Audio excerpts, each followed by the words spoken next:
بسم اللہ الرحمن الرحیم۔ السلام علیکم ناظرین، مستنیر احمد 94 نیوز سے مخاطب ہوں۔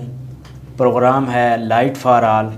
تو آج ہمارے ساتھ ممتاز علمی شخصیت محترم جناب عبدالعزیز گجر صاحب، جو کہ میجر کیسر محمود شاہی شہید ہائر سیکنڈری اسکول ڈوگ قاسب کے پرنسپل ہیں اور تحریک نفاذ اردو ضلع منڈی بہاؤالدین کے صدر ہیں۔ ان سے ہم تعلیمی نظام میں جو مشکلات ہیں ان کے اوپر بات چیت کریں گے۔ معزز سامعین اور معزز لسنرز، آپ سے یہ گزارش کرنا چاہوں گا کہ یہ پروگرام انتہائی اہمیت کا حامل ہوگا، کیونکہ ہمارے لیے اس وقت معاشرے میں تعلیم کے حوالے سے بہت سی مشکلات آ چکی ہیں، اور مزید جو ہے وہ تعلیمی مشکلات کا ہمیں سامنا ہے، اور مزید سے مزید تعلیم مشکل ہوتی جا رہی ہے۔ اس سارے سینیریو میں ہم اپنے ضلع منڈی بہاؤالدین کی ممتاز علمی شخصیت سے گفتگو کرنے جا رہے ہیں، تو آئیے ان کے ساتھ گفتگو کا آغاز کرتے ہیں۔ السلام علیکم سر۔ وعلیکم السلام سر، کیسے مزاج گرامی؟ جی الحمدللہ سر بہت شکریہ، آپ نے ہمیں ٹائم عنایت فرمایا۔ سر، ہم آپ کے ساتھ جو ہے نا وہ برننگ ایشو جو ہے ہمارا تعلیمی حوالے سے، اس کے اوپر گفتگو کرنا چاہیں گے۔ تو میں سب سے پہلے آپ سے یہ گزارش کرنا چاہوں گا کہ ہمارے جو ملک میں موجودہ دیہی اور شہری لٹریسی ریٹ کو آپ کیسے دیکھ رہے ہیں؟ کیا ہے شرح خواندگی؟ بسم اللہ الرحمن الرحیم۔ سب سے پہلے تو آپ کا میں شکر گزار ہوں کہ آپ نے مجھے موقع دیا کہ ہم تعلیم کے جو سلگتے مسائل ہیں ان کے اوپر گفتگو کریں اور اس سے آگہی میں شریک ہوں۔ تو تعلیم کسی بھی قوم کے لیے، کسی بھی معاشرے کے لیے آگے بڑھنے کے لیے بنیادی کردار ادا کرتی ہے۔ جی سر۔ اگر تعلیمی بنیاد آپ کی کمزور ہے تو اس کا مطلب ہے کہ آپ ایک کمزور معاشرہ بنانے جا رہے ہیں۔ جی جی۔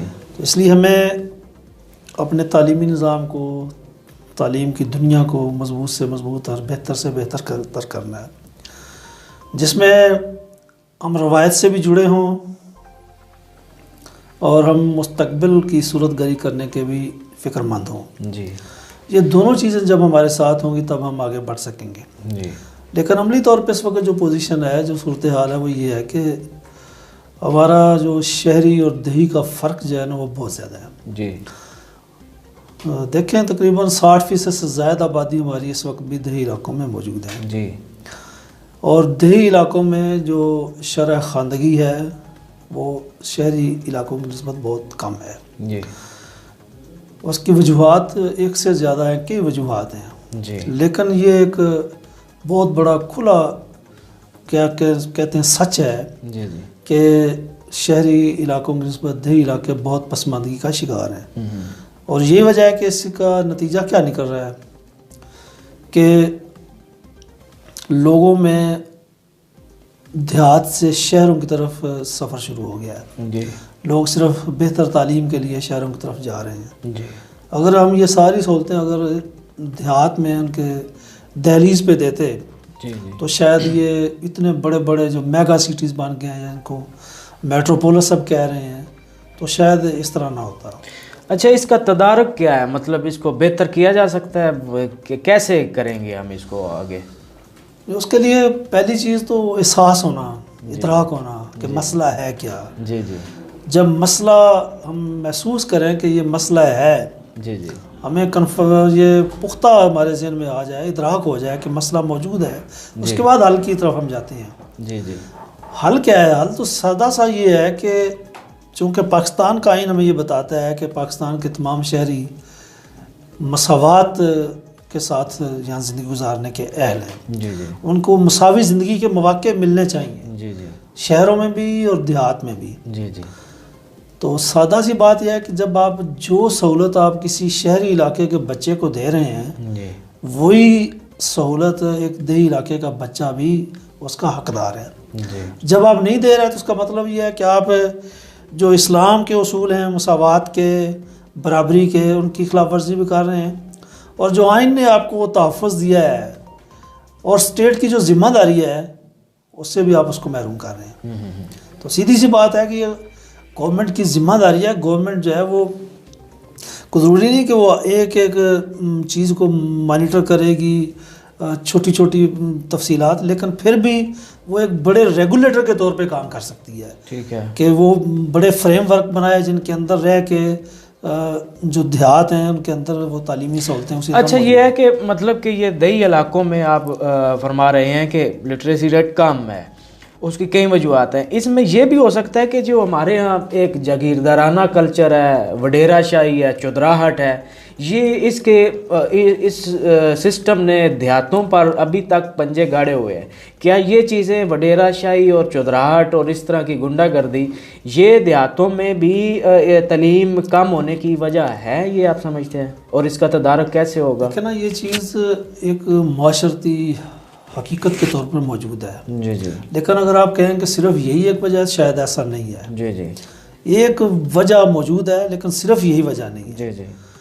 دیکھیں پنجاب کے یوں کہہ لیں، شمالی پنجاب کہہ لیں، وسطی پنجاب کہہ لیں، یا آپ کہہ لیں جو ہمارے اربن سینٹرز ہیں، شہری علاقے، وہاں تو یہ صورتحال نہیں ہے. ٹھیک ہے. لیکن وہاں بھی حالت یہی ہے کہ ہمارے بچے کوالٹی ایجوکیشن سے، معیاری تعلیم سے دور ہیں.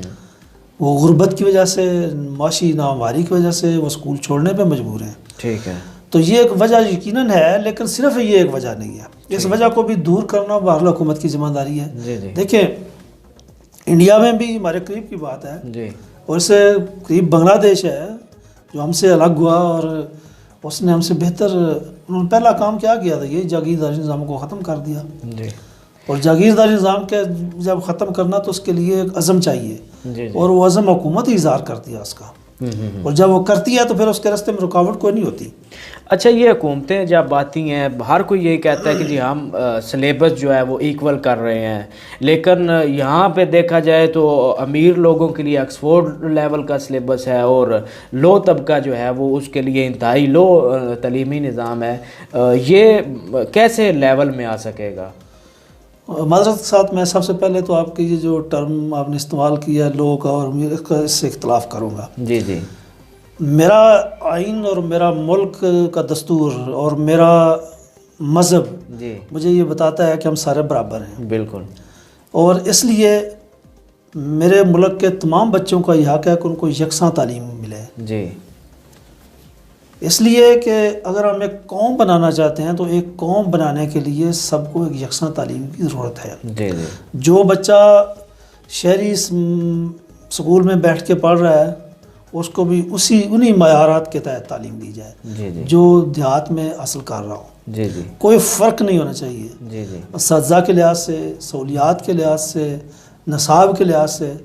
ہمارا المیہ کیا ہے کہ ہم نے ایک نہیں بے شمار تعلیمی نظام بنا لیے ہیں. جی جی. مدرسوں میں ایک اور نسل تیار ہو رہی ہے. جی جی. HESL میں ایک اور نسل تیار ہو رہی ہے. جو انگلش میڈیم میں بڑے چینز ہیں، بڑی چینز ہیں، ان میں ایک اور نسل تیار ہو رہی ہے. جی جی. اس کے بعد کچھ پاکستانی برانڈ بن گئے ہیں، ان کی اپنی ایک الگ ایک نسل تیار ہو رہی ہے. پھر ایک گلی محلے کے اسکول ہیں، ان کی ایک الگ ایک قسم ہے. پھر گورنمنٹ اسکولز ہیں، ان کی الگ قسم ہے. تو اتنے جب اختلافات کے ساتھ لوگوں کو ہم تعلیم دے رہے ہیں تو کیسے توقع رکھی جا سکتی ہے کہ آپ ایک یکساں قوم بنا رہے ہیں، ایک قوم بنا رہے ہیں. مجھے پچھلے کچھ عرصہ پہلے ایک دوست سے انگلینڈ سے آئے تشریف لائے، سے ملاقات کرنے کا موقع ملا. تو انہوں نے جو بات بتائی کہ ہمارا جو اسکول سسٹم ہے وہاں اسی اسکول میں منسٹر کا بچہ پڑھتا ہے اور اسی میں کام ٹیکسی ڈرائیور کا بچہ پڑھتا ہے. ٹھیک ہے. جب آپ یہ یکسانیت نہیں لے کے آتے ہیں اس وقت تک کوالٹی آف ایجوکیشن ٹھیک نہیں ہو سکتی، اسکولوں کا معیار کام کرنے کا طریقہ ٹھیک نہیں ہو سکتا.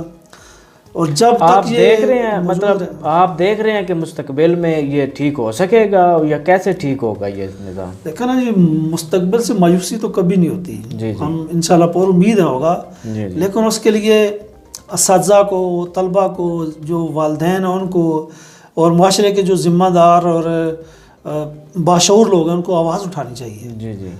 کہ ہمارا آئین ہمیں یہ بتاتا ہے کہ یکساں تعلیم ہونی چاہیے، یکساں نصاب تعلیم ہونا چاہیے. اور اس دفعہ انہوں نے گورنمنٹ نے یہ اس طرف کچھ اقدامات کیے بھی ہیں، اور ہمیں امید ہے کہ یہ اپنی حقیقی روح کے مطابق نافذ بھی ہوں گے. لیکن منزل ہماری وہی ہے، یکساں نصاب تعلیم. کہ جہاں ہر بچے کو ایک ہی طرح کی تعلیم ملے. مجھے میرا بیٹا ایک جرمنی میں ہوتا ہے, اس سے مجھے بات کرنے کا موقع ملا, تو ان کے نازیزم کے فلسفے کے حوالے سے بات کی. جی جی. تو اس نے بتایا کہ وہاں اب یہ سوال ہی پیدا ہو جاتا ہے کوئی اس بارے میں کوئی بات کرے. اچھا. سکولوں کے اندر بچوں کے اندر وہ چیز انہوں نے ایسے تعلیم کے ذریعے سے ختم کر دی. جی جی. اب یہ کہ ہمارے ہاں یہ جو مختلف تصورات بنے ہوئے ہیں, جی جی, اگر ہم اس کو تبدیل کرنا چاہتے ہیں اس کی وجہ اس کا ایک بنیادی جو ذریعہ ہے وہ تعلیم ہی ہے. جی بالکل. اور جب تک تعلیم کو ہم یکساں نہیں کرتے, معیاری نہیں کرتے اور اس کی سب تک رسائی ممکن نہیں بناتے, اس وقت تک یہ خواب ہی رہے گا. جی جی. لیکن پھر بھی میں کہوں گا خواب ہم رکھیں گے اور اس خواب میں رنگ بھرنے کی انشاءاللہ کوشش کرتے رہیں گے. اچھا, یہ بھی ہے کہ اب دیکھتے ہیں کہ تعلیم یافتہ تو ڈگریاں بہت سے نوجوانوں کے پاس ہیں اور لیے پھرتے ہیں بیچارے. ہمارا تجربہ بھی ہے, ظاہری بات ہے آپ بھی اس معاشرے میں ایک عظیم حیثیت کے حامل ہیں. تو دیکھا جائے تو ہمارے ہاں 2 سلیبس ہیں, یعنی آپ بھی فرما رہے ہیں کہ آکسفورڈ لیول کا ہے اور مطلب ایک دوسرا. تو لیکن جو نوکری حاصل کرنے کا ذریعہ ہے وہ ہمارے پاس ہے PPSC یا FPSC یا اس طرح NTS. تو وہ لوگ جو ہیں وہ جب وہ پیپر لیتے ہیں تو وہ ایسے ہی ہے کہ جیسے آکسفورڈ لیول کا پیپر ہے. تو ایک عام بندہ جو ایک عام تعلیم حاصل کر رہا ہے گورنمنٹ اداروں سے, وہ کیسے اس کو حل کر کے وہ ٹیسٹ جو ہے وہ پریپیئر کر کے آگے جاب حاصل کر سکتا ہے؟ اس کے بارے میں آپ کیا کہہ سکتے ہیں؟ ایک تو بات جو ہے نا عمومی سی بات جو ہے وہ میں کہنا چاہوں گا کہ جی جی, اوورآل جو ہمارے تعلیمی ادارے ہیں, چاہے وہ اس کو آپ آکسفورڈ کہہ لیں یا دوسرا تیسرا کہہ لیں, جی جی, ہمارا جو تعلیمی یا علمی صلاحیت ہے نا وہ بہرحال سوال پذیر ہوئی ہے. جی جی, چاہے وہ کہیں سے بھی ہوں. جی جی, میں یہ نہیں کہتا کہ وہ آکسفورڈ کا بہت بڑا اسکالر ہوگا. جی جی, یہ شاید غلط فہمی ہے. ٹھیک ہے. علمی سطح ہمارے اس حوالے سے ہم بالکل سطحی لیول پہ آ گئے ہیں. جی جی, بالکل سطحی سا علم جو ہے نا وہ, اور ہم میں سے خاص طور پہ نوجوان نسل جو ہے نا وہ ان کو یہ ریئلائز کر لیا انہوں نے, یا ان کو غلط انداز سے بتا دیا گیا ہے, یا وہ سمجھ بیٹھے ہیں کہ بس ڈگری پاس ہو جیسے بھی ہو آپ کو کامیابی ملتی جائے گی. ایسا نہیں ہے. جی جی, علم اگر آپ کے پاس ہے, صلاحیت ہے اور سکل ہے, تو پھر آپ کی ڈگری بھی پیچھے رہ جاتی ہے. ٹھیک ہے.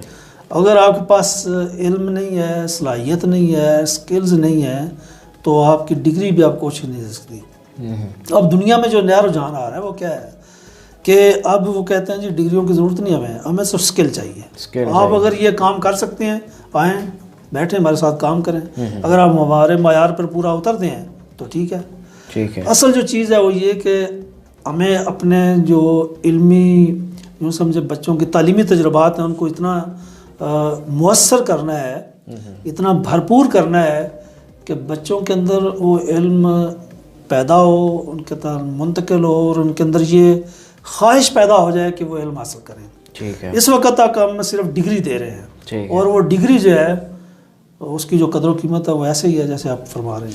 اچھا, یہ بھی ہے کہ سلیبس تو یکساں ہونا ایک خواب ہے, اللہ کرے ہو جائے, لیکن دیکھنے میں یہ آیا ہے کہ پچھلے کچھ عرصے میں ہی اسلامک آئیڈیالوجی کے اوپر جتنے چیپٹرز تھے نصاب میں, ان میں سے موسٹلی جو ہے وہ ان کو نکال دیا گیا ہے. اس کے پیچھے کیا محرکات ہیں؟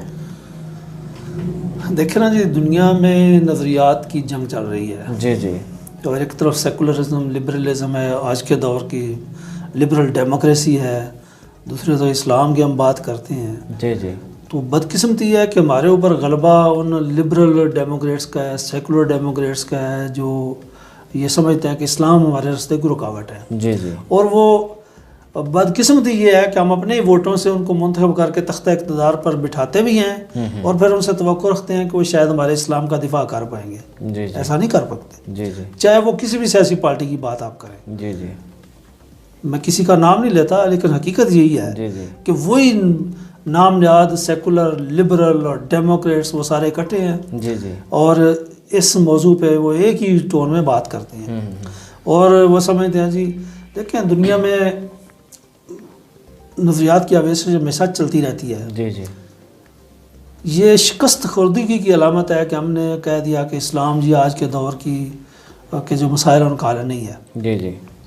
اب جب یہ ذہن میں آ گئی بات اور پھر یہ کہہ دیا جی اسلام کا عالمی زندگی سے یا سیاست سے کوئی تعلق نہیں ہے, اس کو الگ مسجد میں رکھ دیں, تو پھر اسلام کو پھر کتابوں میں کیوں ہونا چاہیے؟ نہیں ہونا چاہیے. پھر بالکل جب ہم اسلام کو ایک زندہ اور مؤثر دین کے طور پر لیتے ہی نہیں ہیں, قبول ہی نہیں کرتے, اس کا نتیجہ یہ نکلے گا. جی جی.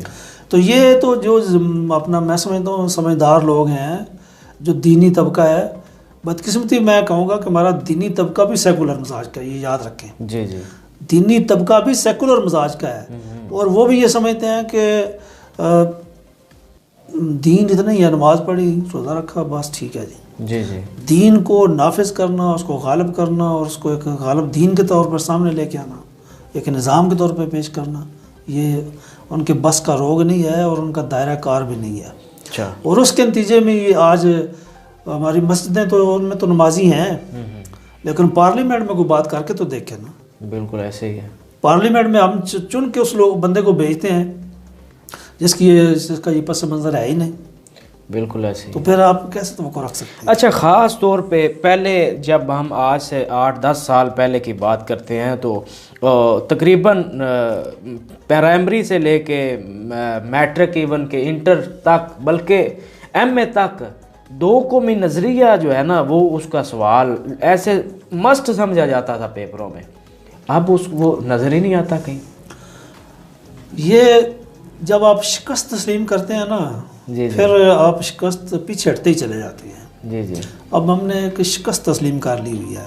جی جی. اور وہ شکست یہی ہے کہ ہم ذہنی طور پہ ہم نے سمجھا کہ ہمارے لیے باعث شرم تھا کہ ہم اسلام کا نام لیتے ہیں. جی جی. ہم نے باعث شرم سمجھا کہ ہم نے پاکستان بنایا تو الگ کیوں بنا لیا. جی جی. درمیان میں ایک بارڈر ہی تو ہے, ایک لائن ہی تو ہے. جی جی. ادھر بھی بندے ویسے ہی رہتے ہیں, ادھر بھی ویسے ہی رہتے ہیں, ادھر بھی ویسے ہی کپڑے پہنتے ہیں, ادھر بھی ویسے ہی کپڑے پہنتے ہیں, ادھر بھی وہی زبان بولتے ہیں, ادھر بھی. جب یہ شرمندگی بن گئی نا تو پھر یہ مسائل پیدا ہوئے. جی جی. تو یہاں بہت کچھ ہوا, امن کی آشا چلی اور یہ بارڈر لائن کو ختم کرنے کی باتیں ہوئیں. جی جی. تو یہ دراصل اس ذہنیت کی علامت ہے کہ ہمیں بر صغیر میں ایک سیکولر سوسائٹی, پورا یہ بر صغیر کے ایک ہونا چاہیے. جی جی. مہابھارت کا تصور ہندوستان کا تصور ہے. جی جی. مہابھارت کا تصور. جی جی. اور وہ اپنے اس تصور سے محروم نہیں ہوئے, ابھی انہوں نے چھوڑا نہیں ہے. جی جی. لیکن بدقسمتی یہ ہے کہ ہم جو مسلمان تھے, جنہوں نے اس بر صغیر پہ کئی 100 سال حکومت کی, وہ اس تصور سے محروم ہو گئے. چلیں اس سے آپ نے علیحدگی اختیار کر لی, لیکن پھر بھی یار اپنا جو ملک ہے اس کا جو اس کی جو شناخت ہے, اس کا جو تشخص ہے, اس کو تو آپ باقی رکھنا ہے. بالکل. اور وہ باقی صرف 2 قومی نظریے سے ہی ہے, اس کے علاوہ کوئی آپ کے پاس بنیاد نہیں ہے. اور یہ سارا زور جو سیکولر طبقہ ہے, جو نیشنلسٹ ہیں یا یہ دین بیزار لوگ ہیں, یہ سارے پورا زور اسی لیے لگا رہے ہیں کہ یہ جناب ختم ہو جی, بارڈر ختم ہو جی, تجارتیں ہوں جی, یہ ہوں. لیکن حقیقت یہی ہے کہ اگر کچھ بھی گنجائش ہوتی نا تو میں سمجھتا ہوں قائد اعظم شاید کبھی علیحدہ نہ ہوتے. بالکل ایسے ہی ہے. ہندوستان کے ساتھ یا ہندو کے ساتھ آپ اکٹھے رہ نہیں سکتے. ایسے ہی ہے. اچھا, یہ آپ بھی فرما رہے ہیں کہ دین بیزار طبقہ جو ہے, لبرل, سیکولر اور اس طرح کے لوگ جو ہے ہمارے اداروں پر مسلط ہو چکے ہیں, اور ایون کہ مذہبی بھی بہروپیے جو اپنے آپ کو خود مذہبی کہتے ہیں, اور اس میں بڑی بڑی درگاہوں کے لوگ بھی شامل ہیں, اور ایون کہ بڑی بڑے جبہ و دستار کے لوگ, وہ بھی چھپے لفظوں میں انہی کو شاید پروموٹ کر رہے ہیں. تو اس کا حل کیسے نکلے گا؟ کیسے ان سے ہم چھٹکارا پا سکتے ہیں؟ کوئی پلان, کوئی ویژن, کوئی؟ دیکھیں نا جی, اس کا حل تو تعلیم ہی ہے. میں تو یقینی طور پہ سمجھتا ہوں کہ تعلیم لوگوں کی اصلاح کا ایک ذریعہ ہے. جی جی. اگر آپ کا نصاب ٹھیک ہے اور تعلیم آپ کی ٹھیک ہے تو یہ آپ تبدیلی اور انقلاب لا سکتے ہیں. جی جی. دنیا میں تبدیلی لانے کے لیے جو طریقے ہیں وہ کیا ہے کہ آپ یا تو بندوق کے زور سے تبدیلی لائیں, جی جی, آپ اصلاح اور تبلیغ کے ذریعے سے تبدیلی لے کے آئیں, جی جی, یا پھر آپ حکم نافذ کر دیں. جی جی. حکومتیں حکم نافذ تب کرتی ہیں جب آپ ان سے ڈیمانڈ کرتے ہیں, مطالبہ کرتے ہیں, پبلک کے اندر یہ خواہش موجود ہو. جی جی. لیکن پبلک کے اندر یہ خواہش کب موجود ہونی ہے جب آپ ان کی تعلیم کریں گے, ان کی تربیت دیں گے, جی جی, ان کی تربیت اس انداز سے کریں گے کو سمجھیں گے کہ ہمارے معاشرے کا یہ حل مسائل کا یہی ہے. اچھا, تو تعلیم ہی میں سمجھتا ہوں بنیادی حال ہے. تعلیم اور دعوت اور تربیت لوگوں کو ایک مفید پاکستانی شہری بنانا, ان جس کو اسلام کے اوپر فخر ہو, اسلامیت کے اوپر فخر ہو, جی جی, شرمندگی محسوس نہ کریں. اچھا, یہ ہے کہ ہمارے ہاں اب مسئلہ یہ چل رہا ہے کہ بہت سے بچے جو ہیں وہ پرائمری تک آتے ہیں, کچھ بچے مڈل تک, کچھ میٹرک تک, اور بہت کم میٹرک سے اوپر جا رہے ہیں اب جو موجودہ ریشو چل رہی ہے. تو اس کی ایک تو یہ ہے کہ اس کی وجہ کیا ہو سکتی ہے, اور دوسرا یہ ہے کہ اگر یہ میٹرک سے نیچے چھوڑ دیتے ہیں, کاموں میں مصروف ہو جاتے ہیں, کوئی ایسی حکمت عملی ابھی تک گورنمنٹ نے اپنائی ہے کہ ان کی تعلیم کے لیے کچھ اقدامات کیے جا سکیں؟ لیکن یہ مسئلہ ایک عالمی مسئلہ ہے. ایک بات یہ ہے کہ پوری دنیا میں یہ ہے کہ بچے جو ہے نا وہ مختلف سطح پہ جاتے ہیں اور پیچھے ڈراپ ہوتے چلے جاتے ہیں. جی جی, لیکن بدقسمتی سے ہمارے ہاں یہ مسئلہ زیادہ ہے. جی جی, مطلب جتنا پرائمری لیول پہ جتنا لوگوں کو اپنا تعلیم مکمل کرنی چاہیے اتنی نہیں کرتے. جی جی, ایلیمنٹری سطح پہ جتنی مکمل کرنی چاہیے نہیں کرتے. سیکنڈری سطح پہ بھی یہی مسئلہ ہے. جی جی, اس کو کہتے ہیں ہماری ٹیکنیکل زبان میں پارٹیسپیشن ریٹ وہ کم ہے ہمارے یہاں, اور ڈراپ آؤٹ زیادہ ہے. اس کے نتیجے میں لٹریسی ریٹ اور تعلیم کی سطح بھی کم ہوتی ہے. اب اس کا وجہ کیا ہے؟ وجہ دیکھیں, ایک تو غربت ہے, بہت بڑی وجہ ہے. جی جی, ہم نے تعلیمی اداروں میں اس غربت کا کوئی علاج نہیں سوچا کہ جو بچہ آج میرے پاس نہیں ہے اس کا, ہم سمجھتے ہیں بچے کو شاید روٹی دے دیں تو بچہ آ جائے گا اسکول, بیگ دیں گے آ جائے گا. اچھا, یہ ہے کہ ہمارے پاس بہت سے بچے ایسے ہیں جو پرائمری میں آ کے ڈراپ ہو جاتے ہیں اسکول سے, کچھ مڈل میں, اور موسٹلی میٹرک میں جو ہے نا وہ مطلب اسکول چھوڑ کے کام کاج شروع کر دیتے ہیں. تو اس کی کیا بنیادی وجوہات ہیں؟ اور دوسرا یہ ہے کہ کوئی ہماری جو موجودہ گورنمنٹ ہے یا اس سے پہلے کوئی ایسی اقدامات ہیں کہ ان جو بچے چھوڑ جاتے ہیں ان کے لیے انہوں نے کچھ اقدامات کر رکھے ہیں؟ اس سلسلے میں یہ کہ ڈراپ آؤٹ ایک فطری سا فنامنا ہے کہ بچے آگے نہیں چل سکتے, نکلتے چلے جاتے ہیں سسٹم سے. اگرچہ ہمارا 100% کامیابی تو یہ ہوگی 100% بچہ اسکول میں آئے, اسکول سے اپنے مکمل تعلیم پاس کرنے کے بعد فارغ ہو. لیکن ایسا ہوتا نہیں. مثالی طور پہ ممکن ہے لیکن عملی طور پہ نہیں ہے. اب اس کی وجہ کیا ہے؟ وجہ جو ہے وہ تو 2-3 وجوہات ہیں. سادہ سی پہلی وجہ غربت, معاشی نامواریاں, معاشی مسائل کہہ لیں. اس کے بعد ہمارے جو سلیبس ہیں وہ اتنے بچے کے لیے اٹریکٹیو نہیں ہے کہ بچہ اس سے کچھ اپنے آپ کو سمجھتا ہے کہ مجھے مل رہا ہے کچھ, ٹھیک ہے, یا اس کی ذہنی سطح سے وہ چیزیں اوپر ہیں. پھر ایک اور جو اپنا معاشرتی عنصر شامل ہو گیا وہ یہ کہ اب یہ ایک تاثر بنا دیا گیا کہ تعلیم کا فائدہ کوئی نہیں ہے, پڑھ کے کیا کرنا ہے. اور تعلیم بھی ہے صرف سادہ ڈگری ہے, BA کیا جی MA کیا, اس ڈگری وہ آپ کو روزگار کی گارنٹی نہیں دیتی. جب روزگار کی گارنٹی نہیں دیتی تو پھر آپ کو کیوں پڑھنا پڑے. اب اس کے لیے جو طریقہ وہ کیا ہے کہ مختلف آپ کو جو ہے نا وہ طریقہ کار اختیار کرنے پڑتے ہیں کہ آپ جو کمزور معاشی طبقات ہیں ان کے لیے امدادی پیکج دیں, سبسڈیز دے سکتے ہیں, کھانا دے سکتے ہیں جی, کتابیں دے سکتے ہیں, یونیفارم دے سکتے ہیں جی, ویسے امداد دے سکتے ہیں. لیکن جب تک آپ یہ معاشرتی جو غربت ہے اس کو آپ ختم نہیں کرتے یہ مسائل رہیں گے. دوسری چیز جو ہے اس حوالے سے کہ کیا علاج کیا جائے یا گورنمنٹ کیا کر رہی ہے. لیکن بچے ہمارے یہاں یہ تصور کر لیا گیا ہے کہ ہر بچہ جو ہے نا وہ سکالر ہی ہوگا, ارسطو ہوگا اور افلاطون ہی ہوگا, یا ڈاکٹر یا انجینئر بنے گا, اس سے نیچے تو ہے ہی کوئی نہیں. ایسا نہیں ہے. اللہ تعالیٰ نے ہر انسان کو مختلف صلاحیتیں دی ہیں, اور جو جدید تعلیمی نظام ہے وہ ہر بچے کی صلاحیت کے مطابق اس کو فرق کر کے اس کے گروپ بنا لیتی ہیں کہ یہ بچہ مڈل تک, اس سے آگے شاید اس کے بس کا روگ ہی نہیں ہے, وہاں تک رکھا, اس کو ضروری مہارتیں سکھا دیں تاکہ وہ ایک زندگی گزار سکے, خود مختار زندگی گزارنے کے قابل ہو جائے.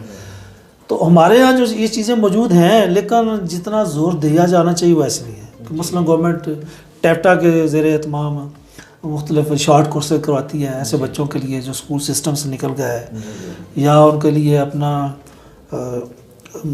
جو ریگولر ادارے ہیں ان میں بھی شارٹ کورسز شروع کروا رہے ہیں. اسی طرح گورنمنٹ نے اسکول سیکنڈری اسکول پہ بھی ٹیکنیکل ایجوکیشن کا ایک گروپ شروع کر دیا ہے, میٹرک ٹیکنیکل. تو اس کے پیچھے فلسفہ یہ ہے کہ کم از کم بچہ جو ہے میٹرک کرنے کے بعد اس قابل ہو جائے کہ بچہ اپنے طور پہ کما سکے یا خود مختار زندگی گزارنے کے قابل ہو سکے. تو یہ چیزیں سوچنے والی ہیں اور کرنے والی ہیں, اور جو زندہ قومیں ہیں جو فکر مندی کا اظہار کرتی ہیں وہ اس کا علاج کر ہی لیتی ہیں. لیکن اس کے لیے تعلیم کو بوجھ نہ سمجھنا ضروری ہے. ہمارے یہاں تعلیم جو ہے وہ حکومتیں سمجھتے ہیں بوجھ ہے, اور خاص طور پہ جو جس کو کہتے ہیں عام تعلیم عامہ کہہ رہے ہیں, ماس ایجوکیشن کہہ رہے ہیں, کہ وہ سمجھتے ہیں یہ تو ہمیں کچھ نہیں مل رہا, خرچ کر رہے ہیں, لہٰذا وہ اس کو کوشش کرتے ہیں کہ اس کے اوپر کم سے کم پیسہ لگایا جائے. اس کا نتیجہ یہ ساری تباہی کی صورت میں ہمارے یہاں نکل رہا ہے. اچھا ماشاءاللہ, آپ بھی ایک ہمارے منڈی بہاؤدین ضلع کی ایک علمی شخصیت ہیں, اور آپ بھی الحمدللہ جو ہے اس معاشرے میں بے راہ روی کے جو زہر آلود اثرات ہیں اس کو پاک کرنا چاہ رہے ہیں. تو اس سلسلے میں آپ کون سے پروجیکٹس پہ کام کر رہے ہیں انفرادی طور پہ؟ دیکھیں جی, میں سمجھتا ہوں کہ جب تک ہم اسلام کی جو بنیادی تعلیمات ہیں ان کو پھیلاتے نہیں ہیں, پھر ان کے اوپر عمل کرنا نہیں شروع کرتے, میرے خیال میں خواب دیکھنا ناممکن ہے. تو میں سمجھتا ہوں کہ ہمارے پاس جب ایک مکمل دین موجود ہے تو پھر کسی اور چیز کی ضرورت نہیں ہے. اور دینی تعلیمات کو جتنا دیکھیں, سب سے بڑی کسی چیز کو اپنا عمل کے لیے جو ترغیب ہے, 2-3 چیزیں ہیں. ترغیب ہے یا تو آپ کو اس کو ڈر ہو یا اس کو کچھ ملنے کی امید ہو. تو یہ دونوں چیزیں جو ہیں ہم فکر آخرت کی صورت میں بچے کو سامنے دیتے ہیں. قانون ہمارے پاس ویسے کوئی نہیں ہے جس کا کسی کو ڈر ہو, اور کسی کو اچھی زندگی گزارنے سے کوئی فائدہ کیا ملنا ہے یہ بھی ہمارے اس معاشرے میں شاید وہ ممکن نہیں ہے جس طرح. اچھا سر, یہ میں آپ سے پوچھنا چاہتا ہوں کہ الحمدللہ آپ بھی ہمارے منڈی بہاؤدین ضلع میں ایک علمی شخصیت ہیں اور ہمارے لیے مشعل راہ بھی ہیں. تو آپ انفرادی طور پہ معاشرے میں جو بے راہ روی ہے اور دین سے دوری ہے, لبرلزم ہے, اس کے اگینسٹ کوئی کن پروجیکٹس کے اوپر کام کر رہے ہیں؟ لیکن میں تو ٹیچر ہوں. جی. ٹیچر کے طور پہ میرا سب سے بڑا جو آڈینس ہے وہ میرے بچے ہیں. جی. اور میں پوری کوشش کرتا ہوں کہ ان تک یہ چیزیں پہنچائی جائیں. جی. اسمبلی کا ذریعہ استعمال کرتے ہیں, کلاس کا ذریعہ اختیار کرتے ہیں. کوشش یہی کرتے ہیں کہ بچوں کو وہ بنیادی اخلاقیات سکھائی جائے جس کے نتیجے میں وہ ایک مثالی مسلمان کریکٹر کے ساتھ جدید دنیا میں سروائیول ان کی ہو سکے. جی. دوسری چیز میں سمجھتا ہوں کہ میرے پاس جو ہتھیار ہے وہ ایک سوشل میڈیا کے حوالے سے ہم کوشش کرتے ہیں کہ اس کے اوپر ایسی چیزیں لوگوں تک پہنچائی جائیں, بجائے اس کے کہ ہم فضولیات شیئر کریں. تو کوشش ہے کی جاتی ہے کہ مثبت چیزیں لوگوں تک پہنچائی جائیں. ٹھیک ہے. یہی میں سمجھتا ہوں کہ ایک انفرادی سطح پہ جو ممکن ہے ہمارے لیے. اچھا, تو مطلب یہ ہے کہ ہمارا جیسے پروگرام لائٹ فار آل ہے, تو یہ آپ سمجھتے ہیں کہ یہ ہم جو کویشچن آنسرنگ کی ہے تو یہ پبلک کے لیے جو ہے وہ ہیلپ فل ہے؟ دیکھیں, فائدہ تو اسی کو ملنا ہے جو فائدہ لینا چاہے. جی. ورنہ تو مکے میں بیٹھ کے بھی لوگ جو ایسے ہی تھے جو محروم رہ گئے. جی. اور جنہوں نے فائدہ لینا تو وہ کہیں دور سے بھی آ کے اپنا فائدہ لے گئے. جی بالکل ایسے. تو اللہ تعالیٰ سے یہ دعا کرنی چاہیے کہ ہمارے منہ سے کوئی نکلنے والا لفظ, ہمارے اس کو سرزد ہونے والا عمل ایسا ہو جو قبولیت پائے اور لوگوں کے لیے بہتری کا اور افادے کا ذریعہ بن جائے. تو اللہ سے یہی دعا کی جا سکتی ہے. جی بہت شکریہ سر, آپ نے ہمیں ٹائم عنایت فرمایا. جی ناظرین, جیسے کہ آپ نے سنا کہ تعلیمی نظام میں ہمارے کس قدر مشکلات ہیں، اور استاد جی نے ہمارے جو پروفیسر صاحب یہاں تشریف لائے ہیں، آپ نے یہ بھی سن لیا کہ اس کا تدارک کیسے ہے۔ اب یہ ہمیں کرنا ہے، ہمیں انقلاب لانا ہے اپنے معاشرے میں، تعلیمی انقلاب کے لیے ہمیں کوششیں کرنی ہے جس طریقے سے انہوں نے رہنمائی کی ہے، اور جس طریقے سے ہم سمجھتے ہیں کہ تعلیمی حوالے میں ہم تبدیلی لا سکتے ہیں، تو اس کے لیے ابھی ہمیں جو ہے وہ عملی اقدامات کرنا ہوگی۔ تو انہی الفاظ کے ساتھ پروگرام لائٹ فار آل اور 94 نیوز سے مجھے اجازت دیجیے، انشاءاللہ اگلے پروگرام میں ملیں گے۔ اللہ حافظ۔